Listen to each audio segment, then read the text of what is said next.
which will be designed for the states, and it's very relevant to tackle with the fiscal space issue. So that's it. It's not only the level of fiscal deficit that matters, because we have in our country fiscal rules, and we are constrained at beyond 3.5% of GDP, our deficit should not increase. So this kind of constraints when we have, the spending decisions, that exactly is a caution, I think, that has happened with the government of India, that they always float their policies in that over-caution mode on the stability of revenue, rather than going for a kind of, increasing the limits of deficit. So these are two kinds of school of thought. One school believes in forget about the debt and deficit in the times of pandemic, because if you don't forget about the debt deficit dynamics at this moment of time, it's going to affect your economic growth, and in the long term, your debt and deficit is going to be that counterfactual. It's going to be, more pathetic. But that's one school of thought. The other school of thought always believed in the stability of revenue, and this is not the time to tinker with the tax rates. It's not the time to increase or decrease the tax rates to induce a revenue generation. So these are the issues we need to see how the fiscal policy authorities can respond to the crisis. So it's not really the level of deficit we need to increase, and also we can look into the financing pattern of the deficit. And the third point is, in the long term, this flexibility in the limits of debt and deficit should not end up in fiscal profligacy. So you need to design the roadmap in such a manner that in the long term, this flexibility will not lead to fiscal profligacy by introducing an excessive deficit procedure. And what exactly is excessive deficit procedure? It is a roadmap in which, if your deficit is beyond the threshold limit, what is your roadmap to bring back the deficit to the previous levels?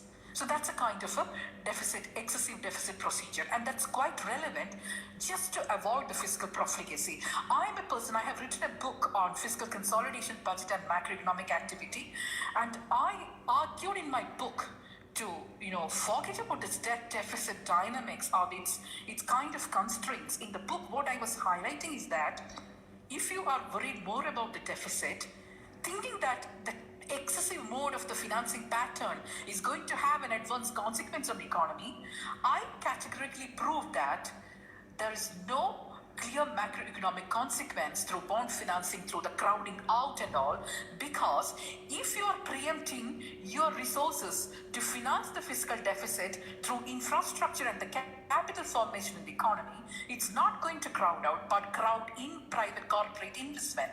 So the investors' confidence or the investors' sentiments, it's going to be positive if we take a bold decision right now in increasing the deficit, but use it not for the fiscal profligacy, but to improve the capital formation in our country, which is very relevant for an economic revival. So that's number one. The second point I argued in my book, which is very relevant right now, what we are talking, different economists talk about right now, is a re-emergence of the monetization of deficit. I talk about seigniorage. The monetized deficit, another word we call it as seigniorage financing. It's a print and spend. It's a kind of, that seigniorage financing technically is nothing but your change in high-powered money in the economy to GDP. So this is a moment in which you can, forget about, inflationary pressures, because you are not in that peak or in the full capacity form that you're going to get inflation, but the monetization can really benefit the economy.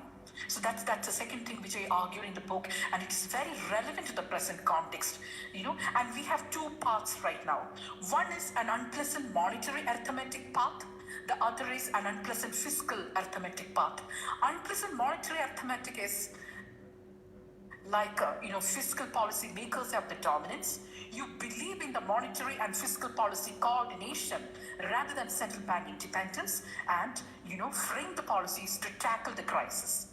And on the other hand, the unpleasant fiscal arithmetic is you give importance to the monetary independence. Of course, we have a monetary policy committee which has taken decision today, and what do you call, the independence they seek is just operational, because we don't have that goal independence, because it's the price stability that's a goal of the central bank. And monetary policy gets the dominance and the fiscal policy follows. That's an unpleasant fiscal arithmetic. So these are the two clear roads in front of us and how we are going to react.